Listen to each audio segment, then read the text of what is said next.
Welcome to Tech World channel. Today I will show you how to find your own phone number in your Android phone. You can use some methods to find your own phone number. For the first method, just open up Settings app. After that, go to Connections.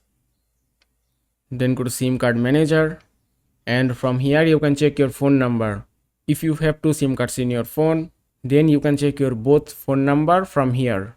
Also, if you cannot find it here, just go back and then open up Chrome browser and then search for what is my phone number. Then just tap here and then scroll down. Now just go to first link, what is my phone number.io. Then just tap on detect now, close the ad. Now here you can see a number.